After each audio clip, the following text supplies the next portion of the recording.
It's time now to review headlines on today's newspapers with the Ombudsman of This Day and Arise Media Group and This Day's Newspaper Limited Group Executive Director, Kayode Komolafe. Good morning. Good morning, Oji. It's always good to have you on Great Sunday. To be here too. Good morning, Steve. Yeah. Good morning. Good to have you. Thank you. All right, let's dive right into it with This Day newspaper, where the lead story says Senate urges Tinubu to explore political diplomatic solutions in Niger Republic. And the riders ask Akpabio, principal officers, to meet Tinubu. France backs ECOWAS bid to quash Nigerian coup. Atiku, PDP governors, NWC caution against war. Niger's junta seeks Russia's Wagner group's help to combat ECOWAS military threat. Now, this is a story that is, practically in all the, papers, all the front pages, are talking about it. It's, without a doubt, it's one of the big things, happening in Nigeria. The issue of the moment, really. It is.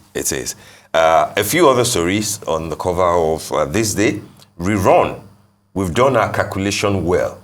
Tinubu won't be on ballot. LP, that's Labour Party, claims. And the rider says president misled by lawyers and trying to hoodwink judges. Tinubu's election on shaky grounds, Atiku said, insists. And on top of that, a story on page 6 says Kogi Imo Bayelsa polls. We learned lessons in 2023 general elections, says INEC. And on the window, Tinubu's reforms, S&P upgrades Nigeria's outlook to stable. Analysts warn country may face geopolitical risks over Niger. GlaxoSmithKline exit. Bad omen for Nigeria's business environment. Atiku will be lament. And of course, on the cover, the picture of an August visitor. That's the chairman of Globacom, Dr. Mike Adenuga, with the president in Aso Rock yesterday. Those are the stories, Kenke. Yeah. If we start with the photo, I think it's just that Atumba Adenuga has just taken his own turn because others have been there before. I mean, Dangote was there, all the others. I saw that he visited. He was with the president when the president visited Aujale. Yes. But that won't be like going to the seat of power. Yeah, you're right. He was there. Yeah. Yes. Now, the issue of the moment, I think, is the Senate has urged caution. Just as we have other important voices, eminent people, including retired generals. Including the ulama, including public intellectuals and the rest. I think caution is the word, as it is. And in doing so, that the administration may have one or two things to learn from history. The coup of General Dauda Wanke is the fifth, since Niger became independent. Got its independence from France in 1960. The first was in 1974 when General Akunche, overthrew the government of President Deore. Now, in learning from, in suggesting that we learn from history, remember that in 1999, while President Obasanjo was still president-elect, there was the coup led by Colonel Barry Mai Nasara, in Niger, that was the coup against Mai Nasara. Mai Nasara, was killed in 1999. Mai Nasara himself had overthrown, a civilian government in 1996. And 3 years later, Mai Nasara, was killed. Now, the leader of that coup, like I said, that time was Wanke. You discover that Nigeria was at the center, of the process, of the diplomatic process. that help, in resolving the crisis then, without any invasion, without any war being declared. And the government, I mean, the coup makers, the regime of 1K, were persuaded to embark on a transition program, and Niger, had to conduct a democratic elections, just in 2000, just a few months later, After. And in that process, The following year. Yes. What the Senate and other critical voices are suggesting now, was what was employed, diplomatic That time, yes. options, were employed. So the coup, this fifth coup, led by General Chiani, should be approached, with the hindsight, with historical hindsight of the way Nigeria handled, the coup of 1999, led by General 1K. In fact, after General 1K, handed over to a civilian regime, that was, the election was conducted. He was even invited here in Nigeria. He was living in Abuja before he later left to Burkina Faso.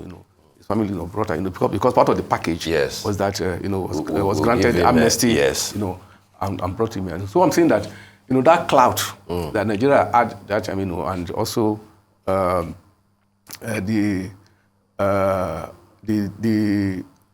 preference for the diplomatic option as against military option, it worked.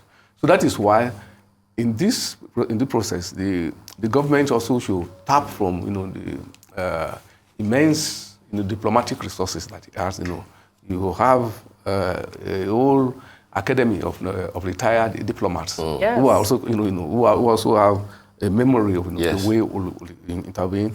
You have the Nigeria Institute of International Affairs. You have all that resources that you could have. So, in a situation like this, it is important, that government, should tread with caution and also draw from the reservoir, of the resources that we have.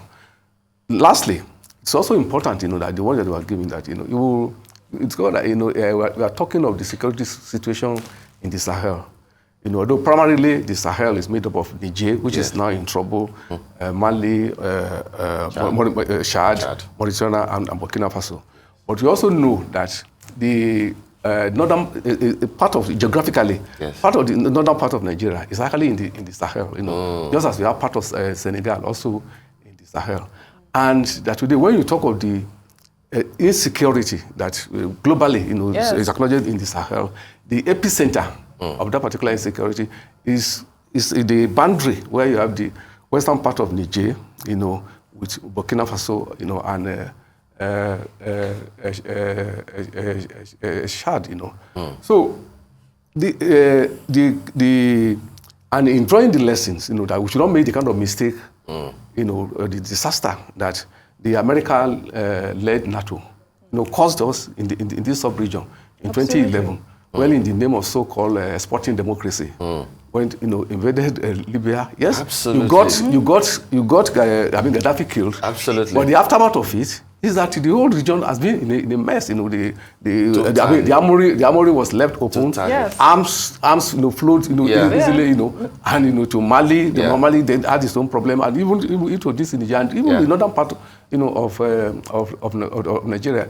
So this question of democracy, there is no power that can impose democracy on any nation. You don't impose democracy on any nation. Absolutely. Yes, you can. So people should laugh at America. That is why America has never succeeded in the so-called self-imposed mission of exporting democracy to the world. Or rather, what you go is that you go to these countries, after invasion, you break the country, and you cannot make it a whole again. That is the lesson in Afghanistan, in Iraq, and like I said, the disaster that that America and other NATO allies, caused in Libya. So we should not, make that kind of mistake. There is no power that can impose. So you can assist people, you can persuade them. Fantastic analysis. I love that analysis. Absolutely. Today is, the 7-day ultimatum will elapse today. I yeah. mean, we're hoping that, you know, we've seen that Tinubu is a listening president as the chair of ECOWAS. We hope that, you know, this idea of the use especially of, with the position of the Senate. should The not, Senate has yes, rejected. no, I know. You cannot proceed. You cannot even wage war without our law. Absolutely. You can't, So, yes. absolutely. So, but I'm saying Absolutely. in the It's a government resolution based that on they the rule of will law, come yeah. up, I mean, they're probably going to sit again today after this, you know, 7-day period has elapsed. We're hoping that he has listened to even that idea of exploring political solution to that area, because you've seen that a lot of people have talked about even the fact that why should we use force in the first place? I mean, some naysayers have said that, okay, maybe he's even, that is the president, is even trying to use force because it's some sort of, you know, political way of declaring a state of emergency. You will hear all sorts of different things to truncate or to stop the tribunal. But let us those are conspiracy theories. theories. That's why I said that you will hear that. The thing is that you will hear it. You will hear all of that. Yes, you will hear all of that. So it's good at all. All right, let's take this day style if we can. And the cover picture there, if we can pull up this day style, is Basket Mouth. He is bright. Basket Mouth Okpocha, the man, the myth, the comedian. Amazing. I love to see men on the cover of this day style. You know that, Steve. You know, that's a good one. Yes. I didn't know that. Pardon my ignorance. I love it. Well, they say his name is Bright Okpocha, but millions know him as Basket Mouth. Back in 2000, when he began his stand-up comedy, he was still finding his footing in Nigeria. Basket Mouth burst into the scene like a comedic dynamo. Recently, he shared his unique approach to comedy, the fearless attitude he brings to the stage, and his latest gem, LOL, Last One Laughing Nigeria. Wow, we need that right now. Now exclusively on Prime Video. Good read. Okay. I guess we have 1 minute. Should we take the wheel? Should we take the wheel while we take that with you as well? Yeah, very quickly, The lead story, if we can pull up the wheel. Yeah. It says the good, the bad, and ... It shouldn't get ugly. Yes, it should not get ugly. It shouldn't get ugly. Right now. All right, KK, just an interesting thing about Tinubu's large cabinet, which is what is on the cover of Vanguard, and a bit of it, the ministerial list, on the cover of Sunday Telegraph. But Vanguard put it more succinctly. Tinubu's large cabinet stokes controversy. Yesterday we had an analysis here on the show. We've got very few seconds to go. And it shows that Nigeria clearly has the largest cabinet anywhere that we can tell. Not, you know, if you compare to in the US, in the UK, in Germany, in South Africa, in Ghana, where the law says minimum of 10, maximum of 19. You know, even in India, as big, as large as India is, 29 federal cabinet members. Why is the president so much interested in dashing out ministerial? Very briefly, KK, if you don't mind. Maybe you should wait for him until he makes the deployment, you know. Perhaps, you know, because if you look at it, we don't have as many ministries as the number of ministers that we have, you know. So definitely, I mean, it will there will be the imperative, you know, of how the administration is structured, you know. But I also, you know, I've observed that. But what I'm just waiting to see is how these the gentlemen, you know, already confirmed by the Senate. Yes. How you know they will be deployed. They will be deployed. You know. All right. I hope that we're not going back to the era of ministers without portfolio. You know, and what the Constitution recommends, of course, is one per state. No, you have that in the parliamentary system, not in the presidential system. Yeah. All right. It's always a pleasure to have you on Sunday. Thank you so much. See you next Great Sunday. Absolutely. Next Sunday.